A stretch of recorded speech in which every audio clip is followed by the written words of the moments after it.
everyone, I'm Captain Logan, and I just finished watching Cobra Kai Season 2, so thought I'd talk a little bit about it. I'm going to tell you how I felt about it, and I'm also going to give you a little brief spoiler cast solo, all by my lonesome. Eric isn't finished with Season 1 yet, so of course he's not gotten through Season 2, and I didn't really have anybody else to talk about it with, so I thought I would just briefly give you my thoughts and discuss the show. I didn't talk a whole lot about first season. I did a little bit of a breakdown on it after it was over, but I had to be kind of tight-lipped about it because I didn't want to spoil things for Eric. Like, Eric's here. I'm pointing over here because over here is where he usually sits, but he's not actually here today. So anyway, I'm just imagining the ghost of Eric while I'm talking because I'm so used to Eric being on camera with me. But I'm all by myself. All by myself. So, Cobra Kai Season 2. How do I feel about this show on the whole? How do I feel this season stacks up against the first? Am I excited about the just announced Cobra Kai Season 3?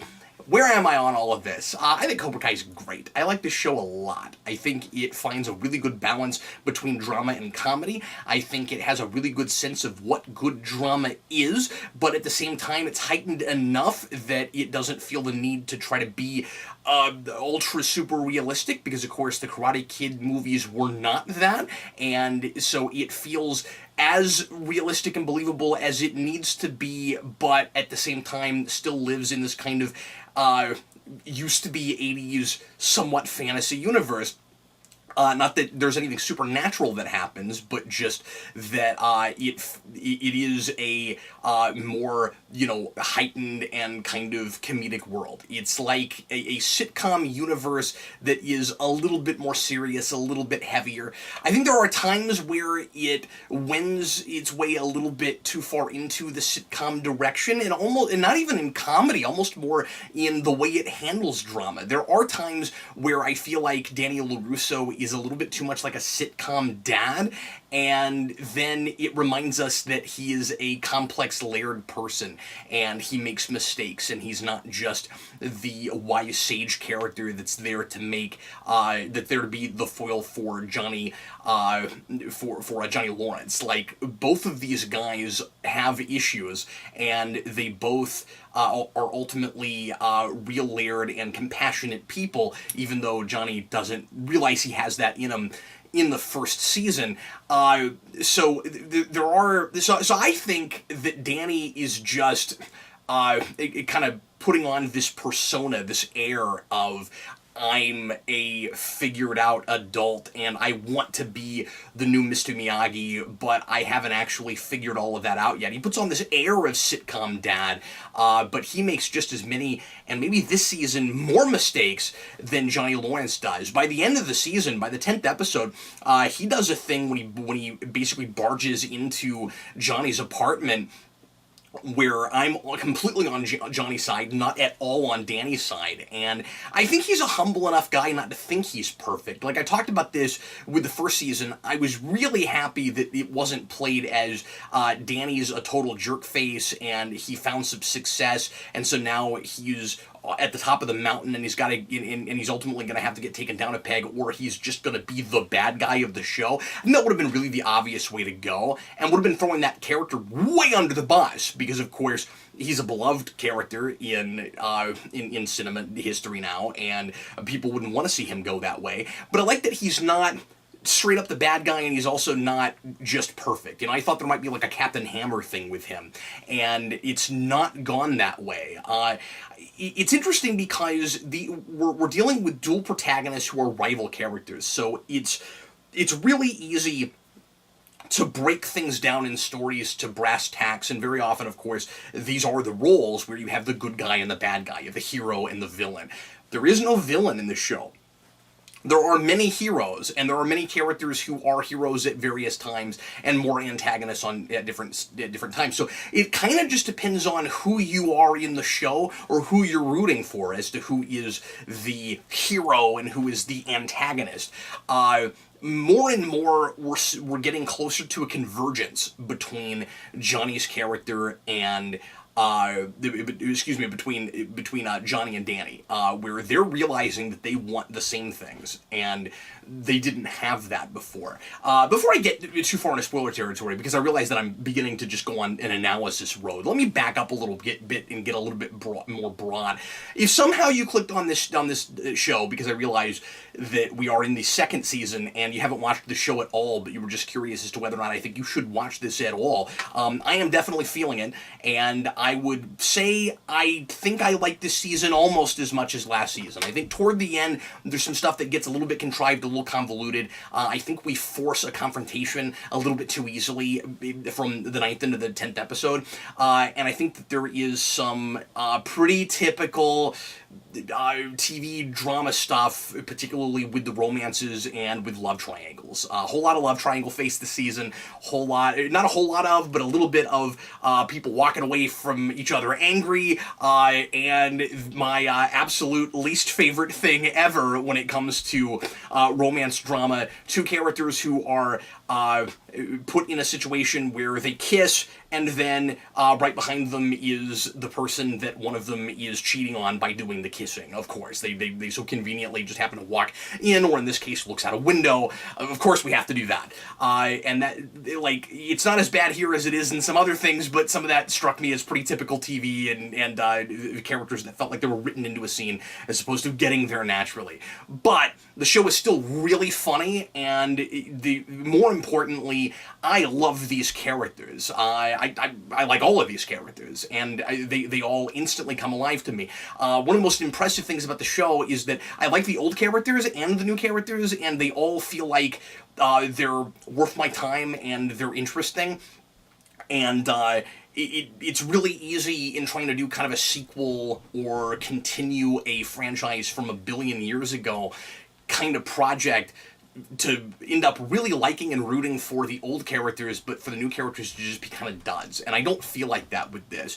This show very easily could have been called The Karate Kids, because it is as much about the ensemble cast, and I don't even want to say supporting cast, because I think we have multiple protagonists in this show, but it's not forced like that. It's not like some of the superhero Netflix shows, some of the Marvel Netflix shows, where they start off as more singular character pieces with a supporting cast, but modern drama has to be all about a big supporting or like a big ensemble cast. It isn't like that. This starts off as an ensemble cast, and a lot of the kids' stories are just as interesting and compelling, and of course create a lot of parallels to the adult stories. I really wondered after the first season what you could really keep doing with this show. I was afraid it would kind of just keep repeating itself, because it's having a lot of fun with the crazy violence of Cobra Kai and how that dojo is all about striking first and no mercy, and it's Credo, and it does a lot of comedic scenes with kids beating the crap out of each other, and how kind of perverted Lawrence's philosophy is, and he's starting to get away from that philosophy. And so how do you make the show still fun and engaging in the way it has been, with kind of this, refreshing, not concerned about political correctness approach, but still really thoughtful about how the world has changed and about how the things that Danny is doing to these kids is really wrong and not okay. I love the balance of how the show is not supporting those things, because there are always consequences for it, but within this fictional piece, it still manages to have fun with that, and it's still amusing. There's kind of almost this, like, laughing at a thing that I know I'm not supposed to be laughing at, kind of thing. And what I love about Danny, excuse me, did I say Danny? What I love about Johnny Lawrence, is that he's almost this man out of time. It's like 30 years passed, and he missed most of it. He's still trapped in the 80s. He's what a 40-something, 50-something version of Johnny would be like if he was that age in the 80s, and we had a lot of fun with that this season. But Johnny is clueless, and he just doesn't understand how things have changed for the better and for the worse. And he's beginning to. And so my big question at the end of last season was, okay, we're bringing in Kreese, and that's maybe really interesting, his former mentor, but what exactly do you keep doing moving forward without Johnny completely refusing to change and maybe being kind of unsympathetic? Because I understand where he came from, and I get how he got to where he is, and part of that had to do, of course, with his former mentor and with how he was raised or not raised, as the case may be, and all of the screw ups and mistakes he's had in his life. I get how he got here, but he felt like a character that I was supposed to sympathize with beyond that, who as time went by he would change and grow. And this season comes up with really creative ways to still be the same show and allow its characters to grow and change, which I think is really super impressive. I'm gonna get more into spoiler territory now. Like I said, I'm feeling it. I think it's just a lot of fun. And once again, I really appreciate the half-an-hour format. I don't think this show would work as well with 45 minutes. I think it would be a lot more padded out, or 45 minutes or an hour. I think it would force itself to be more padded out, and I think it gets plenty done with that half-an-hour format. And I wish, I've said this before, but like The Tick does that. Really hoping that show it comes back on a different network. It just got canceled, and it's really sad, or a different streaming service. But anyway, we've been doing this with comedies. I think we could do this more with dramas. I sometimes have to remind myself this is supposed to be a comedy. And of course, it's not just a comedy. I mean, it's sort of a dramedy, if we still say that anymore. But it has such a good sense, like I said earlier, of what good drama is. And I also really appreciate the fact that it doesn't feel the need to try to get too big, or to be the exact same thing every time. This doesn't feel like a sequel to the first season of Cobra Kai. You got a lot of shows right now that are kind of treating themselves as big, long movies, like Stranger Things, where each season is given a number. Cobra Kai doesn't need to do that. It is seasons of television. It is chapters of a novel. This doesn't feel like a sequel season. It feels like more of the same in a good way. It just continues the story, which is why it's difficult to compare the two seasons, because I feel like this is just the natural progression of the narrative we had in the first season. And like I said, I got to the end of that first season and I was like, I'm not sure really if there's a whole lot more to say with this, and now I feel like it's got legs. I feel like the show could go 4, 5, 6 years, and it looks very much like it might, unless it just runs out of story steam. And then my hope is that the creators of the show would have the integrity to just end it where it will end. I hope that we don't force this to go on for too long just because it's been relatively popular. But so far, it feels like it's got a direction. It's moving right along. It doesn't feel the need every season to end with a tournament. That's kind of what I thought we might be doing. Like every season, it would end with another big karate tournament. And this season ends with the beginning of the school year. The whole season takes place over the summer, and not a whole lot of time has passed. So we were at the end of the school year I believe, last season, and we had the big karate tournament, and now we're into just the summer, and the season just takes place over a couple of months in the summer. So let me break down a few character arcs real quick. Where do I want to start? So Danny, like I said, is not just the straight-up antagonist for Johnny Lawrence. They are starting to get closer and closer in how they feel about things, what they want. And of course, by the end of the season, we have kind of a one step forward, steps back kind of thing. The end of the season was very depressing, and it went to a much sadder and darker and bleaker place than I expected it to, and I really appreciated it for that, because it kind of duped me. Like I said, I think the sitcom elements sometimes, I guess I forget things on both sides. So when it gets kind of sitcom-y, I forget that I'm watching a drama, and I'm watching when I when it gets real heavy, I forget that I'm watching a comedy. And it's not that those two things aren't integrated well, it's just that it naturally goes to different story modes, sort of like MASH or something, right? For whatever it's dealing with in a scene. And so it's able to use that to its advantage and sometimes surprise me, sometimes subvert my expectations, because things get so hunky-dory in episode 9, knowing that there's one more episode left, I should expect the sky to fall, and it does, like with, say, a Joss Whedon thing. I mean, this is handled very much like Whedon would at the end of the season. Once again, full spoilers now, where Johnny and Danny wind up at dinner together with his wife and Johnny's new girlfriend, and they of course hate each other and they don't want to be there, and they ultimately end up having a wonderful night together. Yes, of course the other shoe's gonna drop. Yes, of course the very next episode they're gonna come to blows, like we've been kind of waiting to see happen since the beginning of the first season. And they duped me on that, partly because I think I was looking at it wrong, and I'm impressed with the show for making me do that. So I'm looking at the end of the season as the season is progressing, and I'm seeing again that Johnny is turning his back on his old philosophies. He's saying that because of the experiences that he's gone through recently, it is important to show mercy sometimes. He's not happy with the way they won the tournament because it hits too close to home for him. They did it through an illegal move. He doesn't want to be that guy, and he is starting to realize, oh yeah, I'm working with children, and I'm telling children to do whatever it takes to succeed, no matter what that is.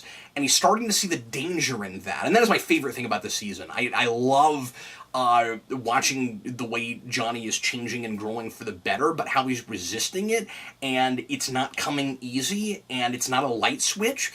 But he's becoming, in some ways, more like Danny, or at least their ideals are starting to get closer together, but they still have this massive rivalry and they still hate each other.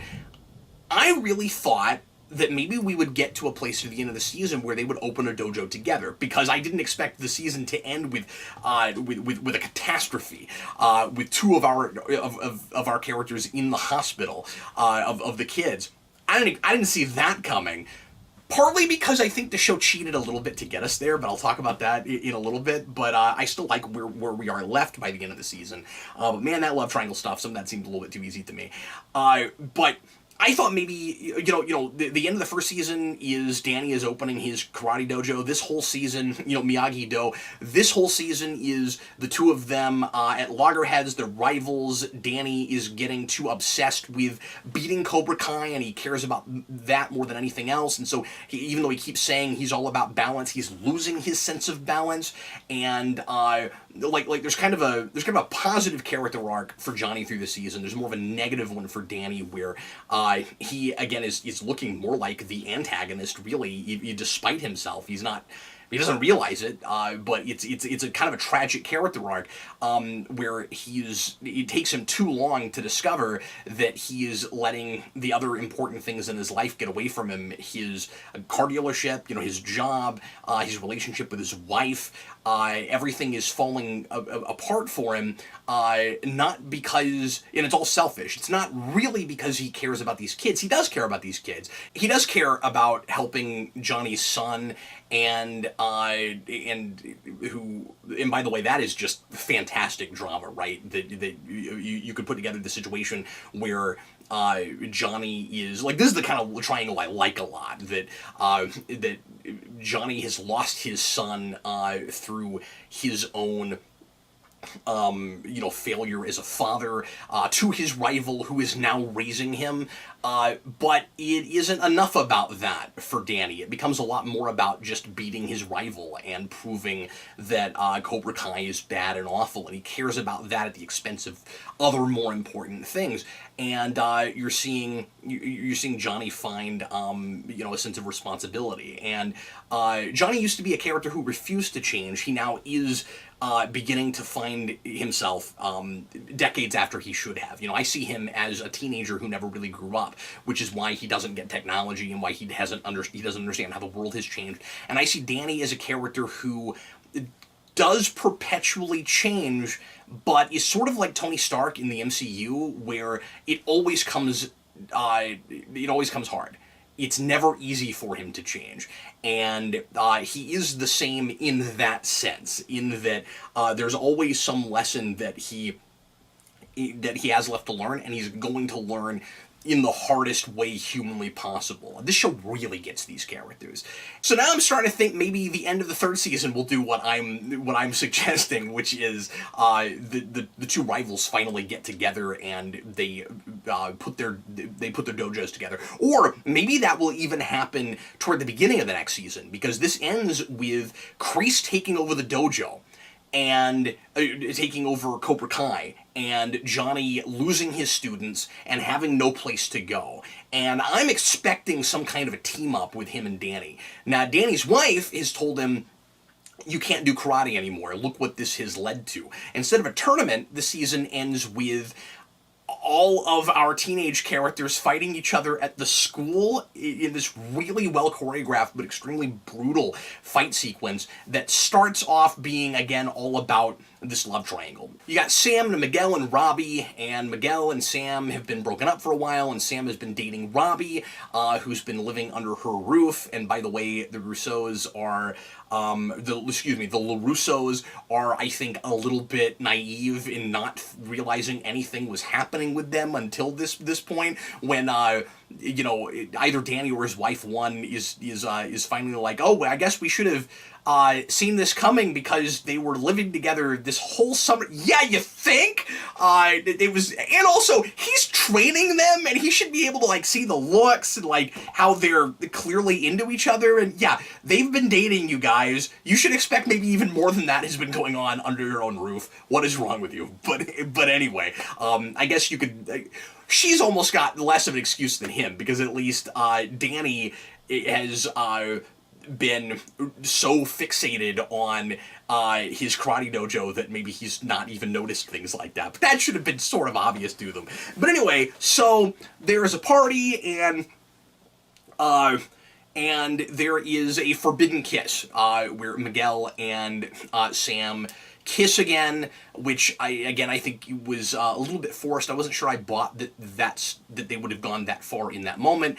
And then, of course, the girl that the kind of hard-edged wild child girl that Miguel has been dating in Cobra Kai sees them and starts something at school, and it turns into Cobra Kai versus Miyagi-Do, and we find that this has been such a unhealthy rivalry between these two sets of students that even though Miyagi-Do is supposed to be about self-defense, it all becomes about, we're all badass fighters, and we are better than you are, and we're going to take this opportunity to prove it, because our makeshift family that we've put together is more important than common sense. We've got to fight for our honor. So yeah, it's hard not to think that Danny's wife isn't right about the karate ultimately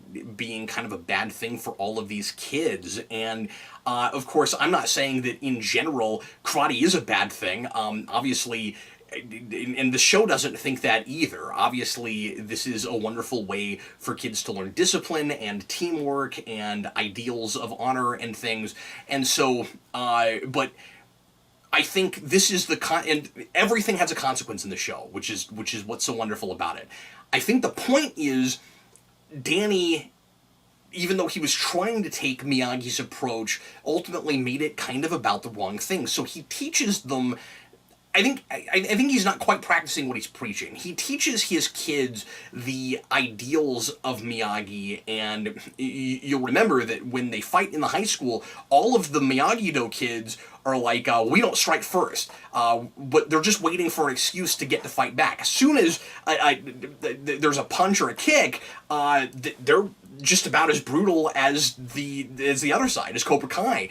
And And so it ends up looking like, in this particular instance, like it was a really bad thing for karate to be introduced into these kids' lives. Whenever somebody says there might be a fight and you might need to be ready for it, I don't know about you guys, I've not really been in a fight in my life. That it seems like it's less likely to happen. I mean, it's good to be prepared for things, but we're in a universe where fights are going to break out all the time because we're watching a TV show that's about fighting. But also in the instance of these two dojos, because these two sides hate each other and they're finding any excuse to get in fights with each other. Now, mostly the Cobra Kai, of course, but I think it ultimately ends up being kind of a bad thing for these kids. And what I really like about this show, and one of the things I really appreciate about this show is that it's all about how adults impact children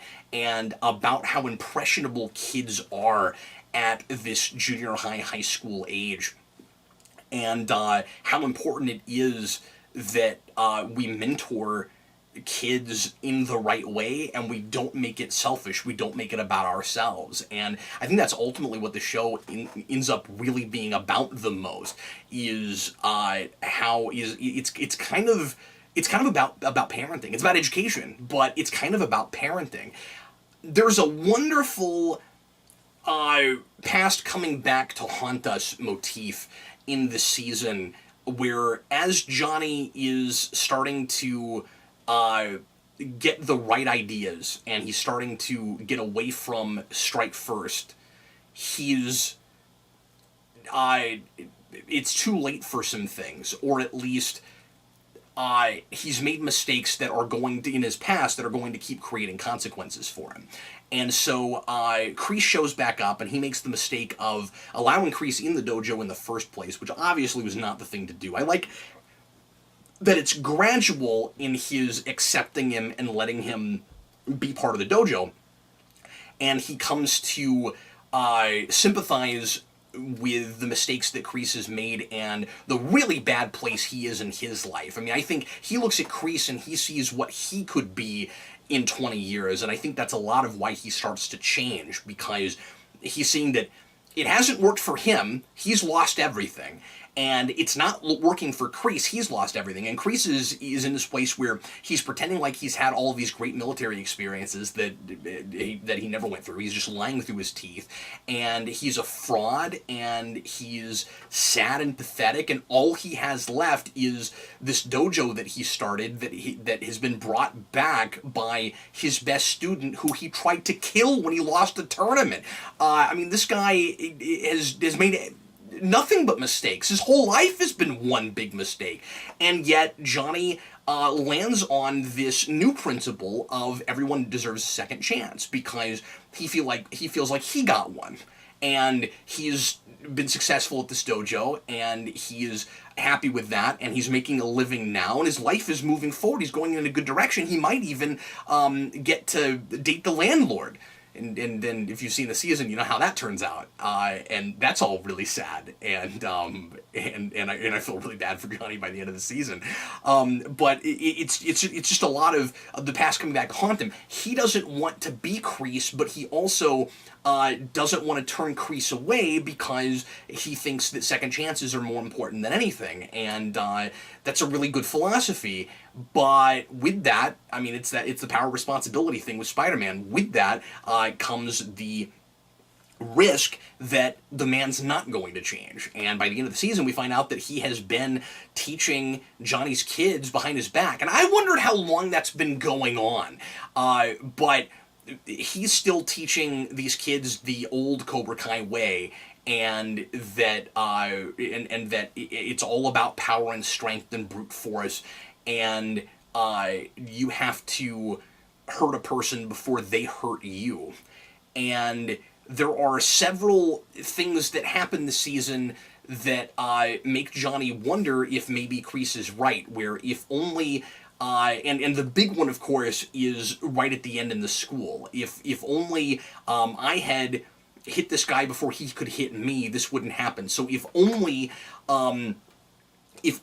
Miguel had not had mercy on on Danny's kid, on what's his face? I can't think of it.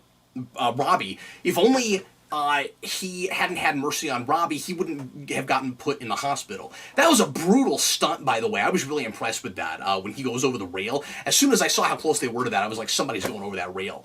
And then he goes over. And honestly, I really thought it was going to be Sam who was going to go in the hospital when the real hard-edged chick puts on... I can't remember her name right now either. Puts on the spiky brass knuckle and goes to town on her. And again, like, nothing like that. It's a little heightened. Like, people are able to take some pain in the show that I don't think you would necessarily survive or would put you in the hospital sooner. But there also are consequences to everything. When she put that on, I was like, there's no way she misses, and she didn't. She got a clean scrape on Sam, and it was rough. And I don't know, it's so visceral, and so it makes me care more, because I'm worried for these people, and I like all of them, even if I'm not always with one versus the other. I even like her. I appreciate where she's coming from, but she's got a lot of growing up to do too, and I suspect that she will, or it will be a real tragic story. Like, Hawk hasn't come back around yet either. He's really doubled down on Cobra Kai, and I'm wondering if the two of them are ever going to kind of find their compassion like Johnny has, and take the risk to help people even at their own expense, or if they're going to be the big tragic characters in the show that both just end up falling, and something horrible happens. Maybe even at some point one of the Cobra Kais will die because of this philosophy. I would not put that past this show. I think it's willing to go to places like that potentially, and it's hard to imagine that, because it's hard to imagine anything darker than where we get at the end of the season. But it could get dark. It could get bleaker, most certainly. But man, that's just a lot of really good drama. But yeah, so past coming back to haunt you. Johnny's character arc is all about realizing that it's not over and he has time to change. I think that's maybe the most important line in the season, that you still have time. I love the episode where he and his old biker gang go out and have one more adventure together, and of course there's got to be a bar fight naturally. But you've got the guy who is in the hospital, and he doesn't have much time left, and there's nothing they can do. He's got cancer or something, and they decide to take him out on one more ride. And he's got this wonderful line just before he dies, and I like, there are places where the show verges on sappy, and I guess that's up to everybody to decide if it goes too far. But this was a place where it really got me, where he dies overnight, and when they get up in the morning, they find him dead. That got me. I liked that a lot, because again, it makes things feel less convenient, even though there are some easy conveniences in the show. It makes things feel less convenient, where it's like, well, that guy shouldn't be able to go out and do all this stuff. He's dying. Like at any point he could keel over. Yeah, and he does. But it was worth it to him to have one more adventure with his friends. And he says to Johnny, you've got the most important thing still. You have time. And then when he looks at Kreese doesn't have as much time, because of course he's older, and he's lived his whole life wrong and irresponsibly, and only out for himself, and look what that's done to him. But Johnny realizes, yeah, there's probably more time behind me than there is in front of me, but I'm not dead yet. I'm not dying. I'm not elderly. I don't have cancer. There's still hope. And he sees that, and he finally is motivated. And I think he's partly motivated by his friend's death. I really like that, where it's like no, you don't have to be like this. I love how appalled his friends are by the fact that he brought Cobra Kai back. That strike first crap doesn't work, they say. You saw it not work for Kreese. You can't be like that. I gotta say also that I'm a little surprised, or I think it's a little bit weird, that he doesn't change the credo doesn't take the words off the wall. He leaves them there, like all the way to the end, and he keeps saying, like, by the end he's basically like, no mercy is wrong. We have to have mercy sometimes. Why would you still have your kids looking at it all the time? I think like halfway through the season it would have made, pardon me, sense for him to take it down, but he doesn't, and that feels a little contrived to me, where it's like, well, we have to leave that on the wall because that's what Cobra Kai is known for. That's what the credo is, and it's like almost like a merchandising thing where like that has to be there because that's Cobra Kai, but also because Kreese is still there and he's working on these kids behind the scenes, but obviously Johnny doesn't know that, and it's not like he keeps taking it down and Kreese keeps putting it back on the wall. Like, why is that on the wall? Okay, so I keep mentioning contrivances, but I haven't really talked about what they are. The big thing, and maybe this doesn't even seem that big, maybe it seems kind of minor, but it's just too easy to me. It's not a big city, I get that, but we are constantly finding really easy contrivances, really easy ways to get Danny and Johnny in rooms together. And the biggest one is the restaurant at the end. It's just hard to buy that it happens that often, where it's like Destiny just keeps putting these two guys together, and I feel like maybe more believable ways could have been thought of to get these two guys in the same room together, but that felt really like the writing driving, like the script driving the story instead of, or like an outline driving the story as opposed to the characters driving it, where obviously coincidences happen. It's just these two guys have bumped into each other one too many times, and the show started on a series of conveniences, so this is at least consistent. This is a thing the show does, and I wish it was smarter than that, because it feels like a show that is smarter than that. It's smarter in every other way, except it will cheat to get characters in a room together that it really wants to get in a room together, and I don't love that, where it's like, okay, we know that, and by we I mean the writers, it's like, well, we know that we're gonna have this situation where Sam's gonna be drunk and she's gonna get brought to Johnny's apartment, and Danny's gonna be real pissed off about that, so he's gonna like practically knock the door down and run in. They're gonna get in this big fight, and wouldn't it be more dramatic if, because they're starting to find common ground, they had a great night together before that happened? And yeah, except I can kind of see the writing through it, and so that takes me out a little bit. But that's my biggest complaint. That and some, like I said, kind of easy TV romance stuff. It feels like a third season is about as far as they can go in continuing to go back to movie stuff.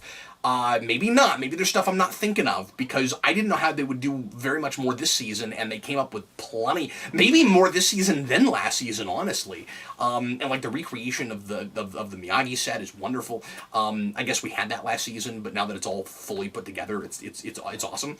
And side note, I also really liked the thing with Sam and Robbie, who by the way are a great couple, and if I gotta put my shipping hat on, I'll say that I certainly hope that they stay together, because I think they have wonderful chemistry and they're a really cute couple, and it is really fun drama to have these two guys' kids dating, and all the positives and negatives of their fathers informing them.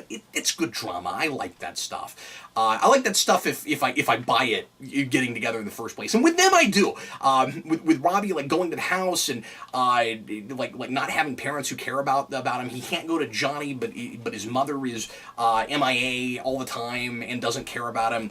I really like that whole situation. I think it's really sad, and but anyway, so I like that couple together, but the whole thing with them learning to work in sync, and the whole thing with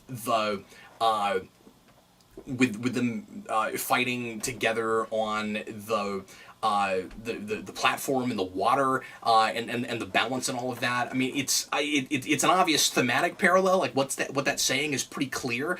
But I like it because Danny's talking about balance, but he hasn't found it, and so that's a real problem. But also, we're seeing this couple we're seeing why this couple likes each other. Like, they don't just look at each other doughy-eyed, oh, we're in love. Like, I think they like each other from the beginning, but we see them go through so much stuff together. It's just so natural that they would fall in love and that they would want to be together. And that's why they're such a good couple. I like that a lot. And I also should mention that we've... Okay, I forgot where I was. Let me go back to the whole going back to the movies thing. So like this season, we've got Kreese, and we've got all the stuff with Miyagi and with Miyagi-Do, and we're going and we brought back the biker gang. We did all of that, and then at the end of the season, we set this up earlier. We're building the stepping stones to bring the Alley back, the girlfriend from the Karate Kid movies.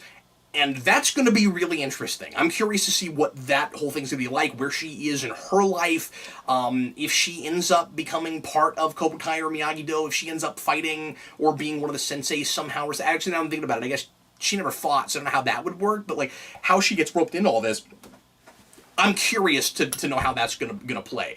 But beyond that, I don't know what else you do for the movies. Like, I feel like moving forward, we're going to have to get farther and farther away from that.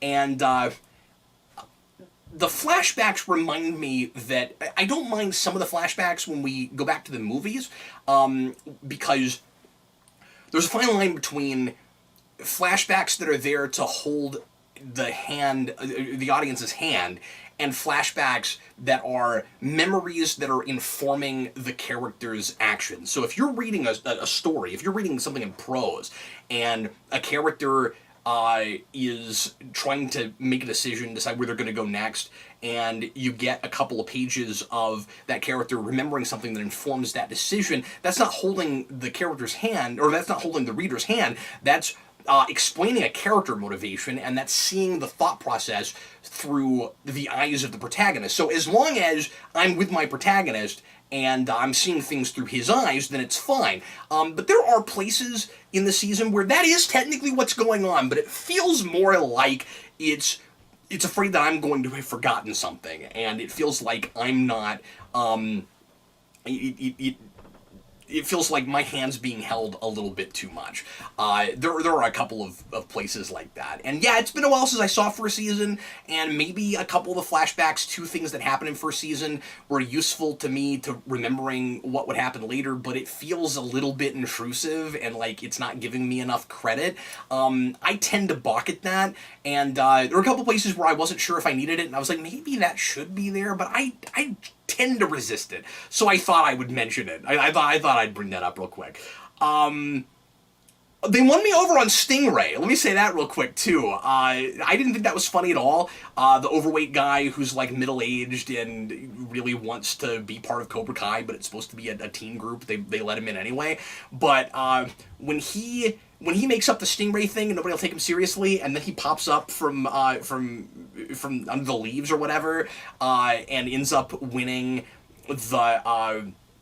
the forest scrimmage thing for his team when we thought the other team had won. That whole thing is really funny, and also just cool because we're giving that guy a little bit of stuff to do. Like, everybody feels like a fully formed character. I mean, I don't really know what his whole deal is, I guess, but we're seeing him learn and change and grow just like everybody else, and I like that a lot.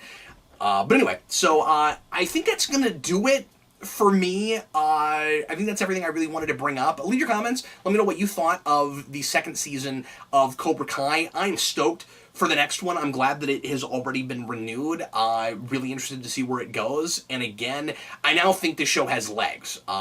It just had so much confidence. It's really bold. It seems to just... It's got a good command of storytelling. That's the first thing. It understands what drama is. It understands how to naturally make characters, or take characters through arcs and make them feel like real people who are complicated and aren't perfect but aren't all horrible either. It gets that, but it also just seems to have ideas. It seems to know where it's going. It's real creative and interesting, and I'm very impressed with it. And this is a show I didn't think I would care anything about. It also is using its production values to their fullest. And I talked about this with the first season. I'm glad that after the success of the first season, YouTube Fujitsu didn't just throw a bunch of money at this, or if they did, they're still pretty minimalistic. Like, this feels like a show. This feels like it could be a fan film show in the best way possible. It feels like they're working with $19 and they just have the acting chops to carry it, and they're not too ambitious in a physical sense. Like, everything is practical, and they just have good, talented stunt people and martial arts people, and so they're able to make it an action show, and they have some cool sets, but it is pretty minimal, and it's shot a lot on location, and that gives it that more kind of gritty, real look, like 1990 Ninja Turtles, and that also helps it to look more like the Karate Kid, which is great. But anyway, so that's all I've got to say. I guess I talked a lot longer than I'd planned on, but I don't know. I just knocked out a whole season of TV in a couple days, and I guess I had a lot to say. Just word vomit. So anyway, thanks a lot for watching. I'm Captain Logan, and I'll see you again with more videos here on Geekvolution coming up this week. Thanks for watching.